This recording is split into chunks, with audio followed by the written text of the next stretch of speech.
All right, welcome everyone. As president of the RCC, I want to welcome you to our April webinar for the Religion Communicators Council. And as always, before we dig in, I read the mission statement to kind of set a little foundation for us about why we're here. So I will begin with that. The Religion Communicators Council, also known as RCC, is a professional association that provides opportunities for networking and professional development for communicators of faith-based organizations. RCC recognizes and cultivates excellence in communications of religious faith and values while advancing religious literacy. And I want to emphasize today, this whole year, not just one day, is our 95th anniversary. We were founded in 1929, and we are the oldest organization of our kind. So I mentioned as part of the mission statement that we provide opportunities for professional development, and this is one of those opportunities. So what we usually do before we dig into the actual topic is we take a moment for brief introductions. And by brief, I do mean brief. I just would like for everyone to tell their name, their location, their organization, and their title. This helps us kind of all get to know one another, and it also helps our speaker understand where you're coming from. So I will begin, and then I will call on someone else. So I already told you my name is Teresa Faust. I am in Dayton, Ohio. I work for United Methodist Communications, and I am the research manager there. I am going to ask Brad to speak next. My name is Brad Pomerantz. I am in Los Angeles.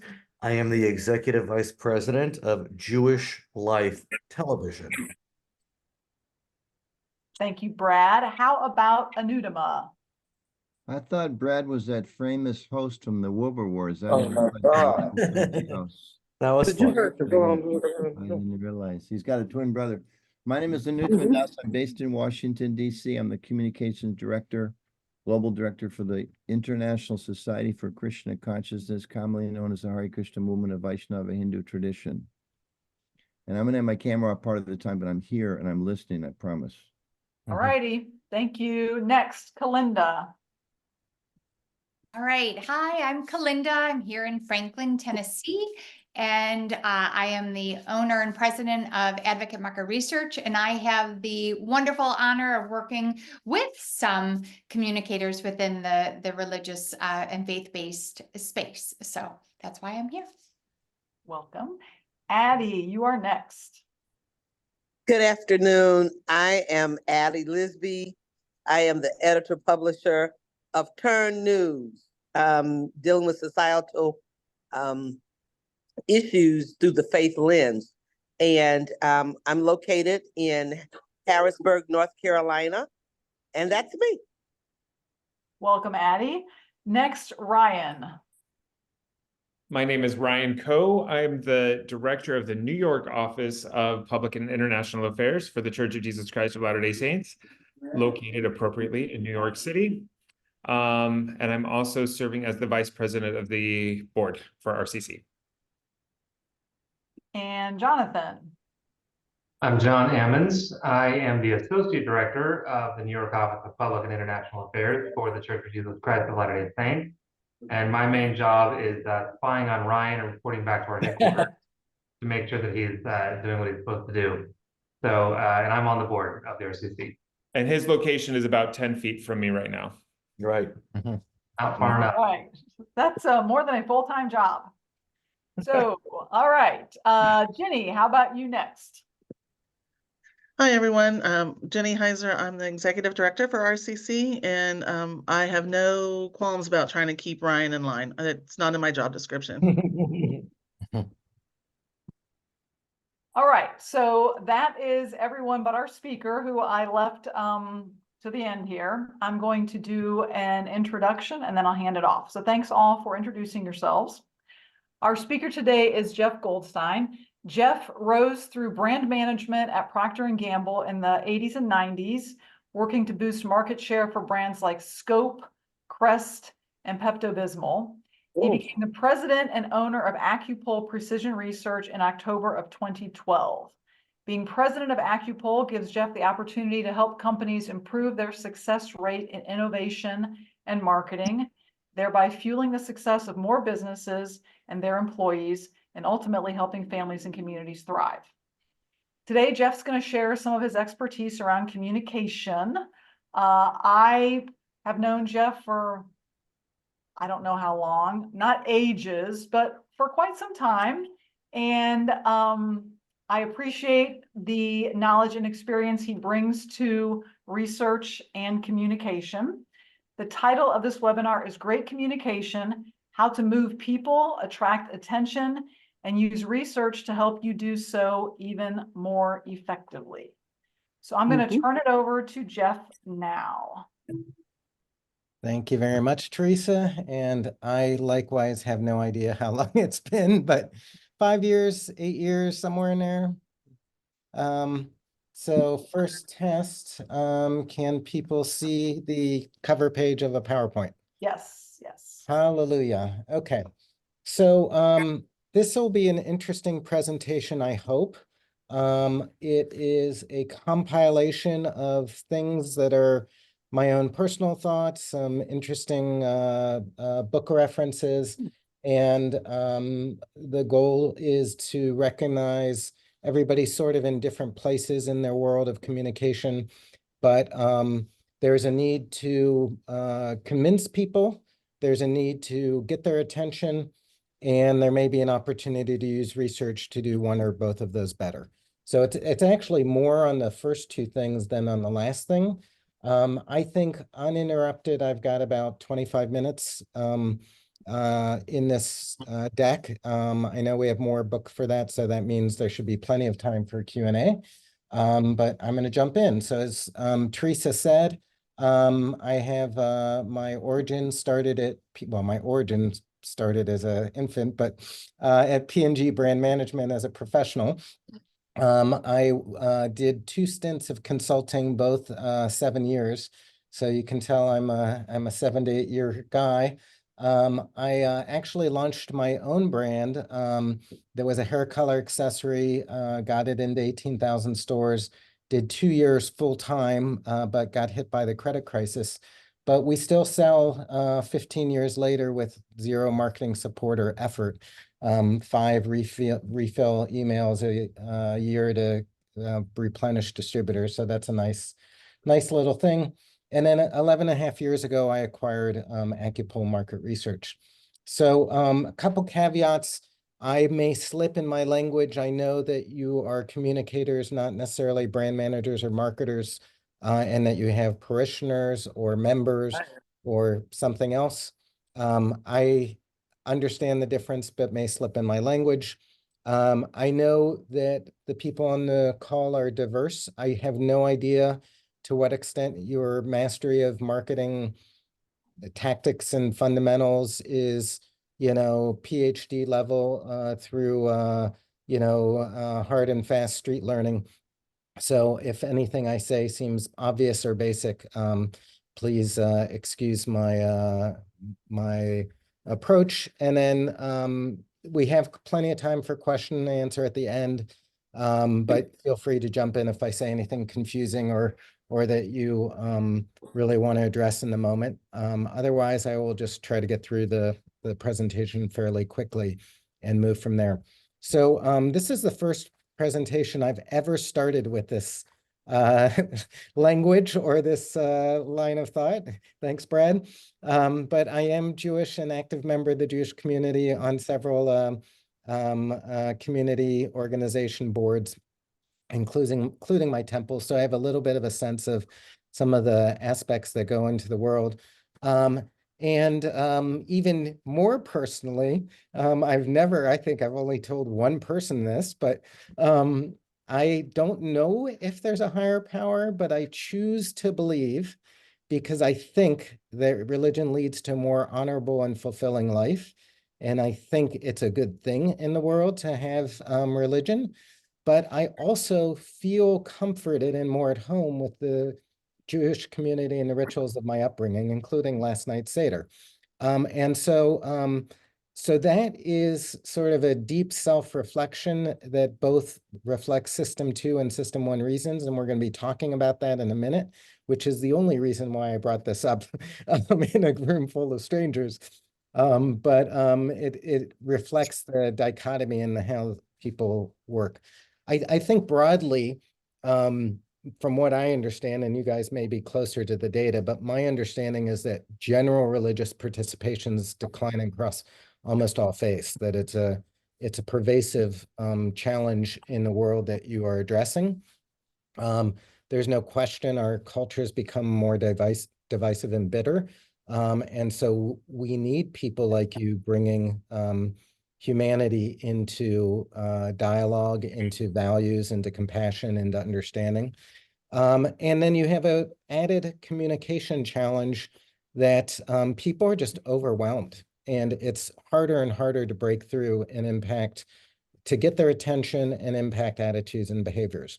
So, as I think about these challenges as a whole, in different flavors, they affect all marketers, but they also are particularly relevant, I think, to the audience today. So I divided the remarks into kind of 4 different areas. The first one is, how do you influence people's thinking and feeling? And I think those 2 words are super important. The second is, how do you attract their attention? The third is, borrowing from some of my favorite books, how do you get your stories to stick with them and be memorable and be passed on? And how do you change people's behavior? And then the fourth is, frankly, my bread and butter is market research. And we'll touch a little on how research can be used to make a difference for people. But that's not the bulk of the presentation. It's not a deep methodology presentation. So sound good? Questions before I jump in? All right, and I can only see half of you on my monitor. So if you do have a question, use your voice and not just the chat or a hand signal.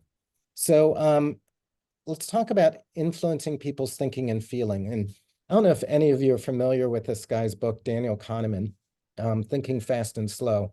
But Daniel Kahneman is a psychologist who won the Nobel Prize in economics. And he did it largely on the basis of a series of publications that are referenced in this book, and really reframing the way people think the mind works. And it's reframed around this idea of there's fast system 1 thinking and slow system 2 thinking. So fast system 1 thinking is people's automatic gut reactions. It's impulsive. You have a gut reaction to different stimuli. That could be a marketing communication, that could be a sermon, that could be a news story, but you have just these inherent gut reactions, impulsive reactions. Generally speaking, you're not conscious of why you have them. You can't play back. If you look at, let's say you look at that Happy Meal, and I think it was Ryan who said the toys are awful. That's like a guttural, like, a lot of times you can rationalize why you came up with that opinion. Well, they seem to be cheaper than they were. They seem to, be sillier, whatever. But a lot of times that's just a guttural instinctive reaction. And many times the system 1 is driven by a lot of your experiences or habits. So it can kind of become programmed. So some examples, I've already talked about gut reactions. Obviously, when people think about impulses, it's common to think about the checkout shelf, candy aisle, but people have an impulsive reaction to pretty much anything. Mental associations fall in system 1, so that's, oh, say, can you blank? Or let me see, I'm not very deep on my scripture, but yea, while I may walk in the shadow of so on. And then, you could complete the sentence, because so much of this liturgy and everything else is primed into your mind over and over, that those mental associations become automatic. So much so that you could take 3 words out of a 3-paragraph saying, and people will immediately spark and know what you're talking about. Emotions are system one reactions. Heuristics, or you'll sometimes hear about implicit bias. Those are system one. And then habitual automatic behavior. So your brain basically has to go through a lot of this stuff automatically because it just doesn't have enough energy for system two. So system two, slow thinking, is what we typically think about as thinking. It's rational, you're conscious about it, you're very aware, you can play back your logic. It does require attention. So a lot of times we operate on autopilot until somebody gets my attention, and then our system two engages. You can control your thoughts. You can focus your thoughts on certain things with effort. But your system two also conserves energy because your brain consumes an enormous amount of the calories in your body. And you can't just like walk up to a door in your office and spend time thinking about, now, how do I open this door? Okay, there's a gold knob on it. What do I do to open that knob? Like, you have to develop these automatic behaviors just so you don't burn energy on useless stuff. So examples: logic, math, self-control. Diet is kind of interesting because if we had, people will say, we only act on emotions. If that were true, then I'd be 3,000 pounds. And yet self-control is a system two thing. So system one and system two play in diet. Goal seeking, like looking for nutritional facts, comparisons, and then focus groups, explaining, rationalizing. Those are all really system two. There are techniques you can try to use to dig in for more of their system one motivations and things like that, but they're inherently system two explaining. So an example in action, think about teaching your child how to drive a car. This was a very momentous, but also highly electrically charged experience with my children. When the kid is learning, just remember how difficult that was for them to learn how to drive a car. They don't know which lane to turn into. They don't know where they're supposed to focus their eyes. They don't, they have to simultaneously think about how they move their hands and feet at the same time. It's an incredibly draining experience. And the last thing they want is actually you adding to the confusion by telling them what to do. But with repetition, it becomes so automatic that you don't even think about driving. All the many steps you do in driving, you just don't even think about it. Today, in fact, I've been driving to this office for 5 years. I was listening to a podcast and just on autopilot missed my turn and just kept driving. And then, 3 minutes later, I realized I'm not even supposed to be on this street. My office is the other way. But so much of that became sort of automatic. And then there's a change in context. So imagine like a rainstorm or something like that. All of a sudden, your system one and system two go on alert because the conditions have changed. You snap to attention, and it becomes extremely draining because you're constantly monitoring all of those inputs, what you're doing, what you see other cars doing, are people sliding. And it's not uncommon to get home after a short drive even and have a headache or be exhausted from driving through a storm. So this is a kind of an analogy of, you can see how the same behavior can swap between system two and system one execution, but the same thing happens in religion, I would submit. So for example, at the beginning, kids, it's just religious classes, services, parents talking to them, it's all learning. This is all system two. They don't have a feeling for religion when they're born. We teach it to our children. And then through that repetition, the attitudes become ingrained, the values become ingrained, the when do you stand and when do you sit in a service become ingrained, when do you, make the cross, when do you do other things. It all becomes ingrained automatic behavior. And then throughout your life, you may experience things that shake you out of that sort of mentality. So for example, kids, as they go to college or just leave the nest, all of a sudden they're making choices for themselves. They're having more independence. Other times are like when somebody experiences a loss, whether that's a death in the family or of a loved one, or it could be a job loss or a career challenge when people experiences challenges it can make them rethink. And then on the flip side, just having busy lives is kind of constant pressure against participation in all kinds of activities, including religion. But then sometimes there's an epiphany or a renewal, an emotional event, a life trigger, a feeling that I need more meaning in my life. And any of those things can bring you back as well. So there's this constant interplay between thinking about things and, my kid is now 5. I think I should take them to religious school because that's how I grew up, and it's going to give them the values I want them to have. Or some of it could be emotional, like, I'm feeling depressed and alone, and I go to a religious organization to give me more meaning and connection. One thing I will say is people will use this quote, 95% of decision making is non-conscious. You might see that in the press. It's false. I did what any smart researcher does. I Googled where that quote came from. I talked to the Harvard professor of why he was quoted as saying that. And he said, well, actually, there is no data to support it.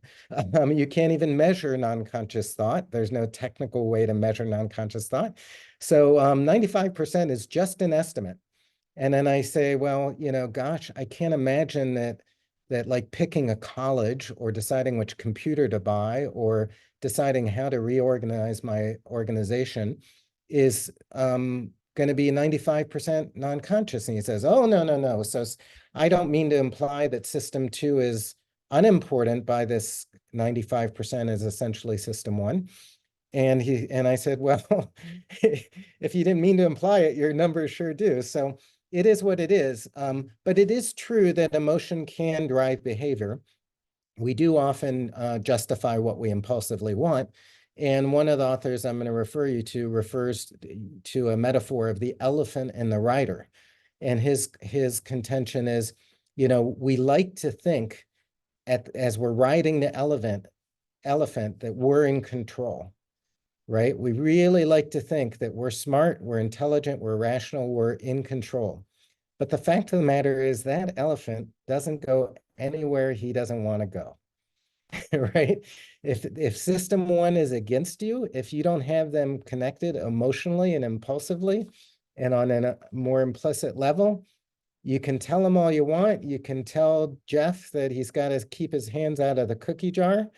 But it takes something more than that for me to override system 1 impulses. And it's an important metaphor.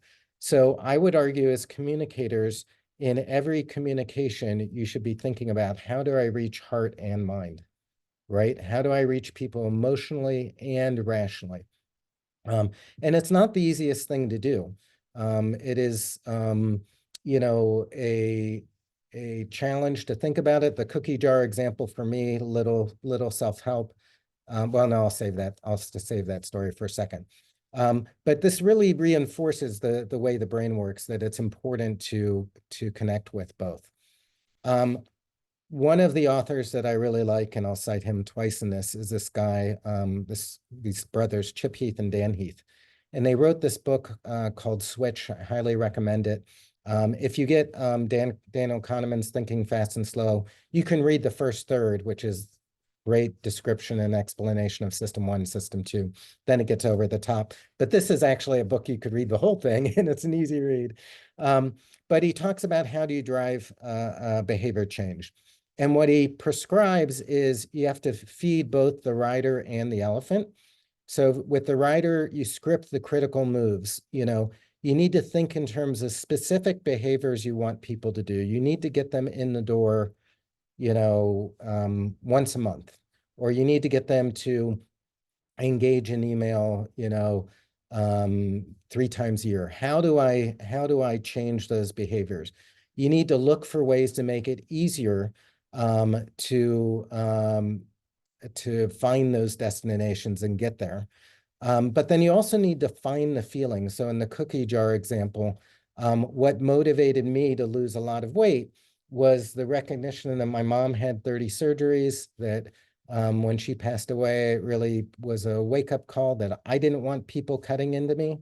And so, you know, I was able to use the idea of I'm not going to be like my mother and have, you know, the people cutting into me as a future, and I have to change. And you have to find what is the emotional pressure point for people to want to connect, to want to find deeper meaning, to want to find a North Star, to want to find a sounding board. You know, what is the emotion? And then you need to shrink the change to make it easier for the person to get there. So here's a great book to look at as you think about the behavior changes you're trying to make. So, you know, you need to reach people emotionally and rationally, but how do you even get their attention? And so another bit of cognitive science is around schemas. So what are schemas? Your brain's automatic lens and filter. We're like bombarded with, I don't know, 40,000 messages a day or whatever. Your brain has to constantly understand the world around you. So it develops frameworks about what to expect in a webinar, what to expect in an email, what to expect from a church, what to expect from a toothpaste. And we have all these neural linkages that are formed in our brain because, you know, 85,000 times I've seen XYZ from a toothpaste, right? So I know exactly what it's going to look like, how it's going to be shaped, what kind of taste it's going to have, what it's going to do, and all that stuff. So schemas facilitate the brain's ability to use system one for those impulsive reactions, because the brain's constantly checking to see what it sees in the world and when it should engage. And when those inputs diverge from what you would expect in the schema, you're surprised and it attracts your attention. So things like you can have schemas around assumptions or attitudes or reactions, like the steering wheels on the left, like knobs have open, you know, use knobs to open doors, or brushing teeth before bed, or even like murder is wrong, or Wall Street is greedy, or church is fill in the blank. It would be an interesting thing to ask people. um, but when you have something that looks different from what they're accustomed to from a vehicle, then it immediately shocks your attention. When you have something that's different, what you expect from a plane, it immediately attracts people's attention. Think about all the social media and newscast hits of a landing of a plane, you know, but it was a crash landing, and it was a crash landing in a river, and it was a crash landing with no casualties. And then it had a hero story around it. So, you know, there's millions of other examples. I used to use a picture of Tiger Woods next to his loving wife. And it was right around the time that, you know, the first three affairs came to the fore before another 13 came. His schema changed from like all-American, you know, success story to massive philanderer. And then he went through years of problems and pain, and now he's almost like a revival story as an athlete. So attracting attention is more important than ever. You know, people are busy, there's too many messages, and there's limited vehicles out there. And you know, one example, and I'm not really close to this church, but I know in Cincinnati there was a church startup that started around 20 years ago, but now they have 8 locations, and they draw thousands to each of those locations. And so you have to think about, well, what do they look like versus the schemas of a traditional church? And this isn't a judgment statement, and not every church wants to be what they are. But you can see looking down the list, they're multi-denominational. You wear anything. You know, the culture, it's not as solemn. It's more about fun and adventure. They change up the liturgy. They even have a Starbucks in their lobby that serves beer. You know, so this is very disruptive in the experience of church. And so you can have schema disruption both in your product, and frankly, as much as communicators, it's your job to attract people's attention with whatever your product you have. It's also organizational's goal as a product or service provider to think about how do we advance our service and how can we make it different and better from all the other options out there and make it more successful. So you can apply this schema disruption to your product, but you can also apply it to your communication. You can think about what is these schemas in either your personal branding messages. What do your emails look like? What do your, lifetime television look like? How do we think about how do we get attention disrupting what we currently do? But you can also think about the industry you're in and what look and feel they have and how you break through. My cousin Mike, a great guy, so he likes to draw cartoons, and he actually has a business for accountants and lawyers. He'll create cartoons so that they can just put cartoons in their emails and have all of their emails become more engaging and attention-getting relative to the zillion of other emails that people get. Another example, so that's just, making your email more interesting, making your programming content more interesting. This happens to be, when I was working on the presentation, one of the programs that was occurring in Wise Temple. The idea that they used Jewish comic book characters as a means to get people's attention to then talk about Jewish values, Jewish literature, and whatnot, really reinforces in today's day and age how you want to break through. Now, that doesn't mean I'm advocating everything is silly and cartoony. It does mean that you should look at what you're doing and saying, does the language I'm using and the visuals I'm using break out from everything else they're seeing in a way that's likely to engage them? And it's a real challenge. So I wanted to throw in another book from Chip and Dan Heath because I love it. I would recommend it to anybody trying to communicate or market. So they did a book about ideas that stick. And if you read the book, they've got a lot of great examples, but they go back hundreds of years and, stories that proliferate across 7 cultures and 7 generations. And they research all of these different stories and ideas that become so resonant. And so one example is this one they start in the book. Guy meets a woman in a bar, wakes up in a bathtub full of ice with a sore back and a note that says, "Don't move, call 911, we've taken your kidney." Okay, just imagine that. So this apparently has been all over the internet for years. It's been on social media, it's been published in magazines, but there's actually no evidence it ever happened. Not a single ever proof point, nothing concrete that they could find that panned out that it was really true. And so studying this, but then also, a whole bunch of other ideas that resonated and proliferated and, people liked and people shared and whatnot. They came up with a lexicon of why do some ideas get remembered and spread more than others? And you could think about, you can think about the 5 books of the Bible, the Old Testament, and you can think about the New Testament. These are all ideas that are proliferated. In essence, the spread of religion is about idea proliferation, right? So what they defined, and they didn't focus on religion at all, but they said there's really 6 elements that often drive ideas to be more remembered and have more lasting impact. They tend to be simple, like guy went to a bar and ended up having his kidney stolen. Like you can get this idea across in one line. They tend to be very unexpected. So, we've talked about schema disruption. They tend to have concrete details, like the fact that he had a sore back isn't really germane to the story. They didn't need to say that, but it helps. Just having extra concrete details helps things seem more credible and makes them more memorable.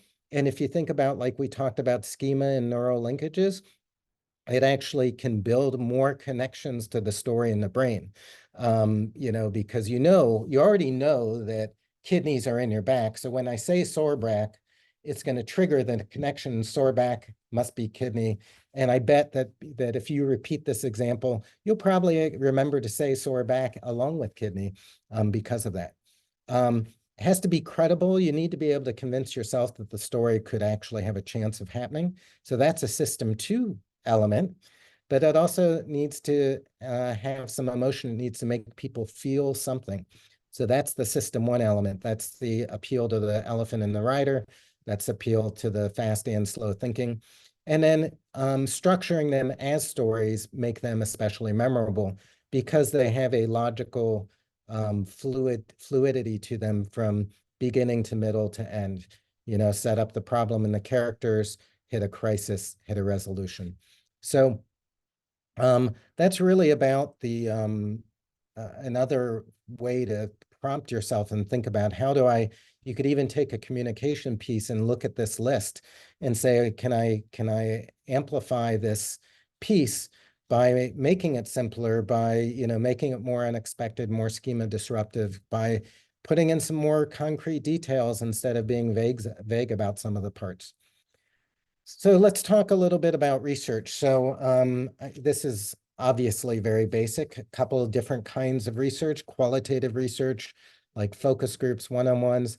I don't know if any of you have done church alongs, but the idea of meeting someone at their house, riding with them to church, sitting with them, just being a fly in the wall and listening to how they talk about it, seeing how they experience the organization, going home with them afterwards, and then resolving would be a great way to immerse in their lives and their experience and what it's like to get the kids ready and what's the dialogue like. So qualitative research can have great value. Quantitative research of different kinds, online surveys are generally cheapest. And then there's hybrid methodologies. You can set up an online community, get a panel of, 30 people who you want to be able to, bounce ideas off of on an ongoing basis, always can be good.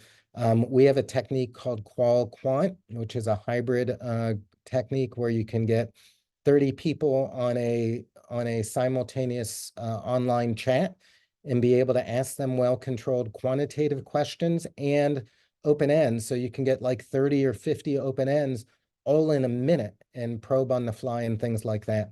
And then there's observational data, like, being able to measure the attendance, how active people participate, where they click and things like that. And so, two primary ways research helps. It helps you understand your customer, discover insights, and develop strategies. So some examples in your kind of world, like for United Methodist Church, we've done work to understand reactions to certain programs and to get insights about certain programs. We've dug into issues like attitudes towards giving.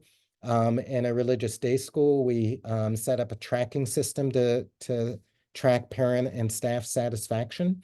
So those are all kind of guide strategy.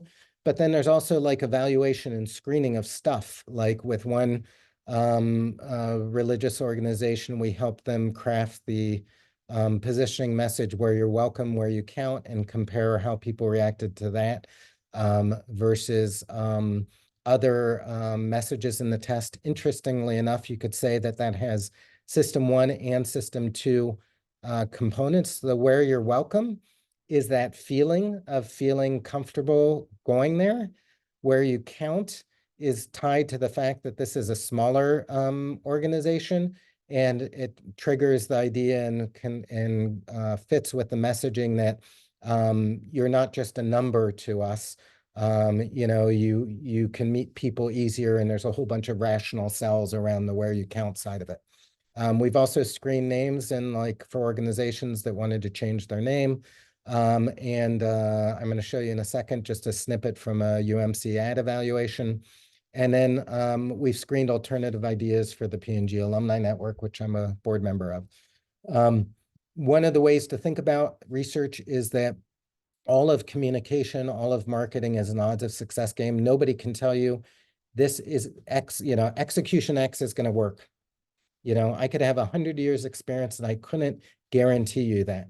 But having more analysis and research helps improve your odds of success because your foundational insights are right. You understand your customer. You've evaluated the alternative messages and selected the best one. So each level of extra diligence can get you to higher odds of success.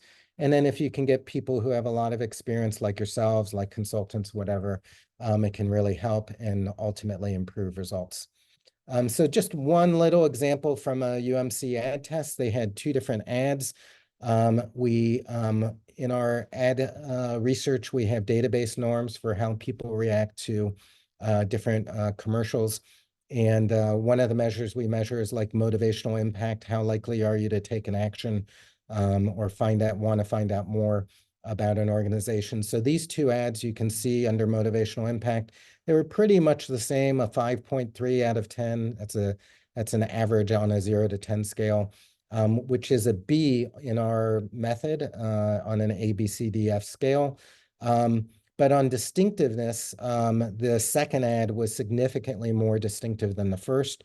It also was significantly more likely to convey new information, and 2/3 of the people liked it better, which my understanding from Teresa was not what the expectation was going in.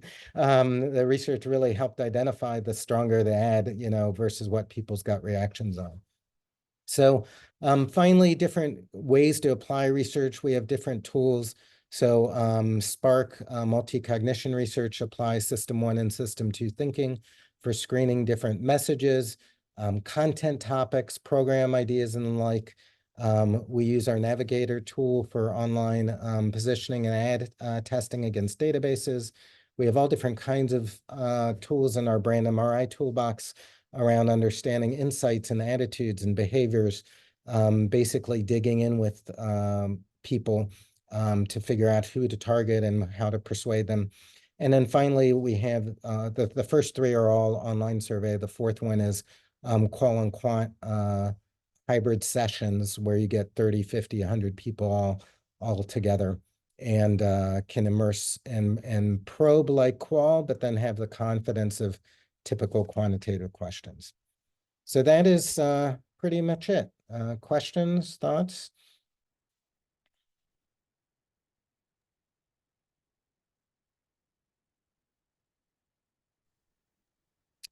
Jeff, I have Anything? a question. So as our cultures get more diverse, some of those shortcuts or the things the commonalities that we have that are kind of like those, the associations and the mental shortcuts, I would assume that they're getting harder to find because people are more diverse in their backgrounds and their experiences. Is that a good assumption or not a fair assumption? I think it's harder to find universal values than it used to be. Or universal attitudes, but I don't think it's far harder to find attitudes. They just tend to splinter more. I do think there's like universal values that, most people want more vegetables in their diet. Most people believe murder is wrong. Most people, despite what's happening in our country, the polls still say there's high agreement on people want to have freedom. They want freedom of the press. They want the country to embrace dialogue and consensus. It's just harder to do when you get down to some of the facts or details of it. But really, I'll take, and I'm sorry if I use a lot of CPG consumer goods examples, but if you take something like organic food, right? Like there is less of a consensus today on the level of naturalness you need in food, whether you care about natural. There's a segment of people who are really organic, and it's driven huge growth of organic food the last 15 years. But the flip side is there's people who think organic food is too expensive and not worth extra money. And then if you start talking about things like plant protein and stuff like that, they'll say it also doesn't taste as good. So what ends up happening is you have to look deeper in your quantitative research at different segments. So, trying to think about both going into the research, you probably have some attitudes that you can identify within your own organization. Like in our synagogue, I would say there's a cohort of people who are fairly regular attendees at services who find the services very spiritually meaningful and they're very committed.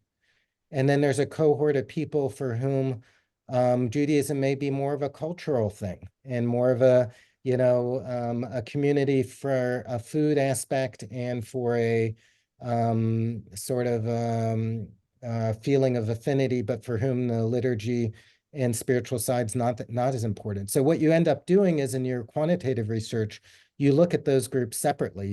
You figure out the attitudinal statements or other criteria that you think define the group. And then you will profile, you essentially crosstab the groups with each different element that, and then look at how those attitudes compare for those two different target groups. And, you know, some people will just do millennials versus older. Some people will do like more committed versus less committed. Some people will have something very specific like attitude towards the actual services. But it becomes much more of a slicing and dicing the data. It isn't that the attitudes are gone. If anything, people are more fervent about their purpose or their attitudes than they used to be. They're just more diverse. So you have to look at you have to split up the whole into parts much more. Thank you. Yeah, Brad. I'm just wondering, it's a broad question, but you know, we're so bombarded by choice, especially in the entertainment space. And I use the word entertainment very broadly. I mean, when we were younger, you know, it was just channel 2, 4, and 7, you know. Right. And so I don't mean to be too specific about television per se, but I'm just wondering, you know, what's your sense about how to break out? Because that's really seems much more challenging than it used to be. It is exceptionally hard to be different in so many categories. You know, think about how many cosmetics there are. Think Yeah, about how many TV channels there are. Think right. about how many cars there are.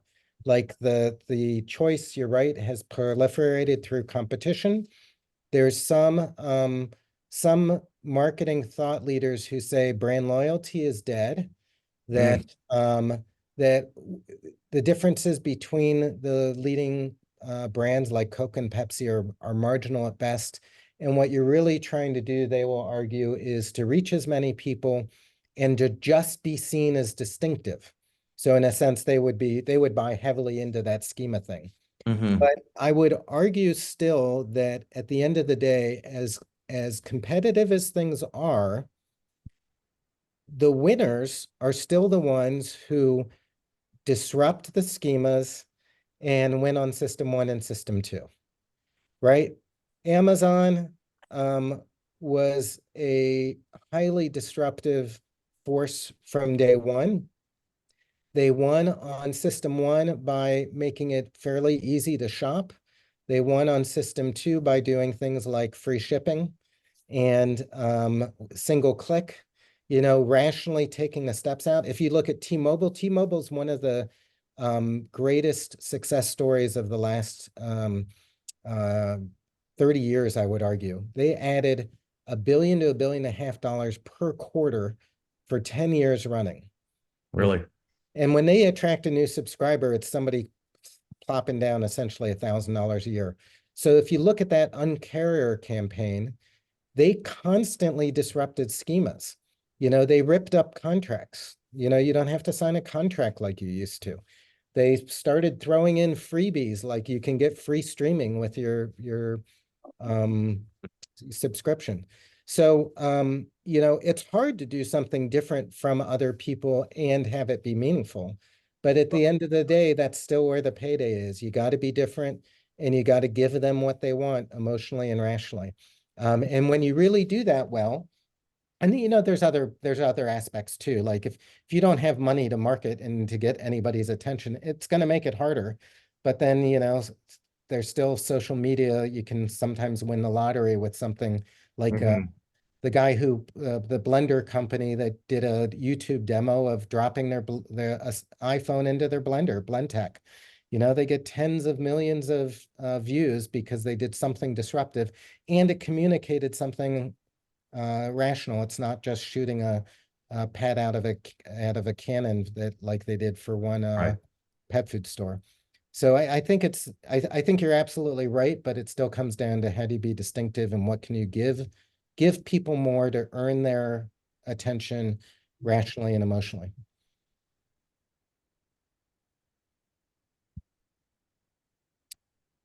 Ryan, I'm only calling the people who I can see on the screen. So Ryan, Well, I was gonna I say, saw. Jeff, can you stop sharing so we can get everybody back? Oh, to yeah, good idea. Big head mode. Thanks. So go ahead, Ryan. So you're talking about like cutting through the schema and all that kind of stuff. I'm wondering if in your research you found that if there are different types of messages that resonate with different generations, right? Like what is the schema that we have to cut through depending on the demographic of the person that we're talking to? There's absolutely differences, like, environmental messages are much more powerful among millennials. Natural foods, much more powerful among millennials and younger. It really varies by space. Trying to think of in the religious space, I'd have to go back and look and think about it generationally. But the flip side is it's not that hard to do, right? Like to do an online survey with members, particularly like you guys are national organizations, do a member survey and look at the attitudinal data. I think younger people are more idealistic. They're more concerned about the purpose of the organization. They're a little bit more cynical, or I would say attuned to the hypocrisy of some things, and they will jump on it, and they won't always have the right information about it, but they will jump on it and be vocal about it. Because, for them, the hypocrisy is in their face confronting the values. I left P&G. I went into P&G very idealistic because my dad had worked there, and I thought it was, a place that, always do the right thing. And it is a very principled place. But the fact that I went there straight out of school instead of after working 5 other places meant that I was very idealistic. And so every single exception to the values really frustrated me and upset me. And I think that's true with religion too, that they've been taught a lot of things, but various scandals or various rules that juxtapose against what the younger generation beliefs are about diversity or things like that. It's going to be harder for them because to them it doesn't jive. But I think more specifically to your area, do a survey. Take the attitudes around what you're trying to do. And some things you're just going to have to avoid. Like some things it can be hard to bridge the gap between younger and newer members. And so you just try to avoid issues at times. Other times you have to move the whole population to where you think the future is going, and sometimes bite the bullet doing so. Whether that's, physically, I did a relocation survey for a synagogue, and they lost some people doing it, but it set them up for the next 15, 20 years. I know from a diversity standpoint, there's a lot of traditional values that conflict with some of the diversity perceptions and have to navigate. Can I don't know, Ryan, if this is sort of where you were going, and I think about schema disruption and how that could be a scary place to go if you're a faith organization. I don't know if Ryan, if you were asking like, how do you? Well, we're in the process of, getting messages out, right, for our organization. And so if I'm talking about my faith and I want to reach the 20 to 40-year-olds or 20 to 35-year-olds, right? Like what are the schema that resonate with them, or what do I have to cut through for them versus the older generation, right? The 70 to 80 or 90 years old, right? And if I know, like, I liked what Jeff was saying about like the younger generation tends to be more idealistic and want to know that their organization has purpose and that kind of stuff, right? So a message about orthodoxy probably isn't going to be resonating with them, but it might resonate with the older generation. But a message of like, this is what our faith is doing in humanitarian sphere would resonate more with that 20 to 34-year-old. So that's kind of what I was looking at, right? Like, Yes. Okay, I guess I was thinking more in terms of, I mean, even Jeff, I think my organization plays it really safe. And to say to disrupt a schema would mean that could be a big change. And therein, I guess for me, that's where I would encourage, or I wish we would do more research around testing things. So we can decide, maybe that wasn't a great idea, but we test things and try things that would be very disruptive. Maybe yeah, some but of them work. disruption in messaging doesn't necessarily mean disruption in doctrine either. Oh, no, 100%. No, I wouldn't know. I guess that's what I'm saying is how do you, right. But again, I think we are concerned about disruption, period. So I guess, Yeah, I would just say, Teresa, that there is first of all, you get to define the schemas and disrupt them separately. So you could ask people, what are all the things you associate with UMC? You could ask them, what do you expect of a service? What do you expect to hear in a sermon? What are the topics you expect to cover? What are? You can get all those, and then you can be strategic in saying, okay, which of these attitudes would we want to change? Where is the opportunity? Where is the leverage point? Right? It's a separate step to figure out where their heads are versus strategically, what can we and what should we and what shouldn't we change? And I think Ryan's point about, the younger generation's interest in social action is definitely prevalent. And maybe something that's not a change at all, and maybe a change in focus. But you may find that maybe you need to think about, if we're really going to be the organization to bring them in over social action, that every time they come to church, there's going to be a social action component, either a report on whether people did or an opportunity after the service to do something to help, right? And so you start building from there, and then all the strategy work comes in. But schema disruption, even disrupting how you operate, doesn't have to mean you're crossing all the cardinal lines that are the most divisive, strongly held views, right? You can pick where to engage. okay. Other questions, folks? I'm just wondering, Jeff, very informative. I had another meeting a half an hour ago and I texted a bunch of people, said I'm not coming. So thank you for that. Awesome. The slides you put together, is that, I took one or two quick pictures because it was too much data for me. Is that something you can share with us or Yeah. not? Of course. Okay, great. Yeah, I agree, Jeff. That was great. I actually had a much bigger question that goes beyond sort of marketing components. So I might reach out to you offline. I also run a not-for-profit, and we're all about connecting across diverse perspectives.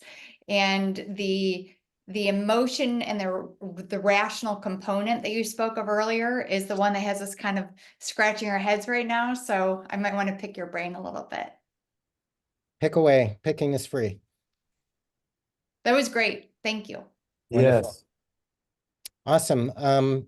Teresa, should I just email the deck to everybody on that list in the invite?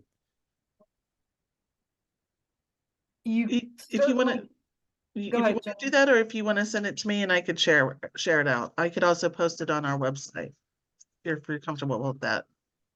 All right. If you'd like, I'll just send it to you then, and Perfect. we'll go from there. Great. I have Awesome. one question if we could, Teresa, before we go. I'm just kind of curious. You gave the example of Amazon and how they so expertly, they hit both the, the emotional aspect and the rational aspect. What's your sense of winning formulas in the world? I mean, you obviously, work professionally helping organizations to bring this into their, their decision making. Is there some sense that you have 60% of the things that are successful, they happen to stumble into it, or nobody gets anywhere unless they really think this all the way through, or people fail 10 times and then they realize we need some help, or, you know, what's your gut feeling on that? I'm just very curious, because you opened my mind to a lot of things I hadn't thought about very much before. Yeah, two thoughts. One is for every startup that does something outlandish that succeeds, there's 100 that don't. Right? And so change is hard.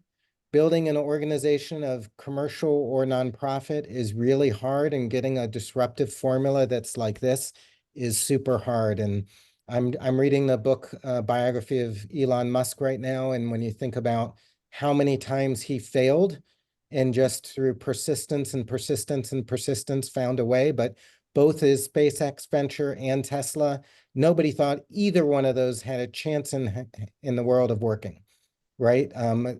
All the car makers were withdrawing from the electric car market, and NASA got out of the space business, and people thought he was crazy with both those ventures.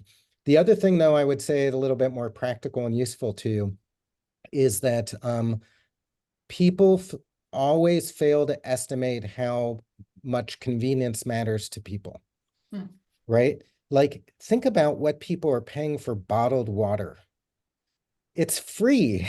It's available. It's more environmentally friendly than bottled water, like to take it from the tap. Like, if people are going to pay for water in a can or a bottle, then they will be highly motivated from you making their lives easier.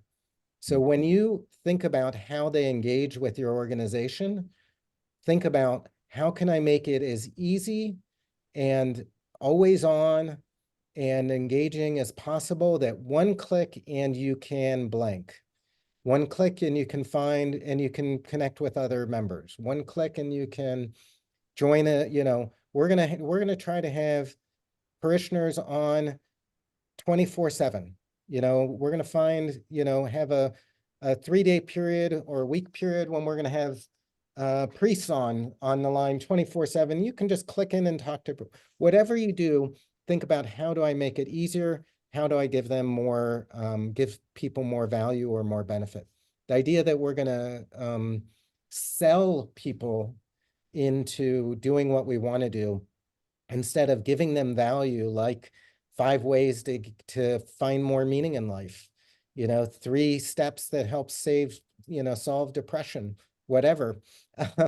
You know, those listicles, you know, finding a way to make it easy for people, convenient for people, you know, omnichannel communication, like all of this stuff is super important. Find a way to insert faith into your new schema, so there's nothing you can do to live a day without it. I mean, Yeah.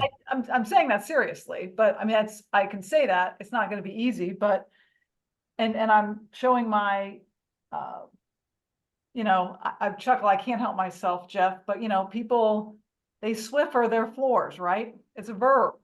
Somebody did that.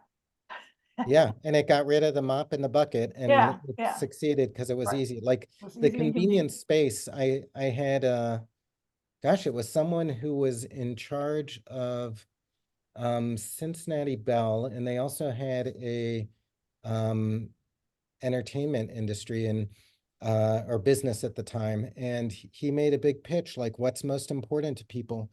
And people said love, and they're like, well, then why is the divorce rate so high? And people said money, and then, you know, he gave great example of income disparities, but also how many people wouldn't pay for XYZ and stuff. And it really came down to their time. He said the thing that people value the most in life is really their time, because it's the one thing you can't buy more of, and everybody is so time pressed these days. And so this convenience factor, you know, things like, can you create an app that gives them, you know, 3 seconds of a spirituality a day to a better life, you know, or entertainment is also really important to people in a broad scheme too. So can you do anything to make integrate what you're doing with entertainment, that would disrupt their schemas of what they expect from a religious organization. So, hope that Well, helps. I keep talking about it, and we could go all sorts of directions with this conversation. But I know we have to wrap it up. So this is it. We're going to shut down and say thank you, Jeff. We will, the presentation Jeff will send to Jenny, and Jenny will make sure that we include it in our newsletter on our website, and then we can send it out to the folks, particularly those of you that were on the call today, for sure. Great. Thanks for Anyone? having me, Teresa. Kalinda, will you put your email in the chat real quick for me? So I Oh, for sure. sure have it. Thank you. Thank you, Jeff. Very informative. Really bet. informative. Thank you, everybody. Thanks. Bye-bye. Have a great day. You too. All right. There you go. Thank you.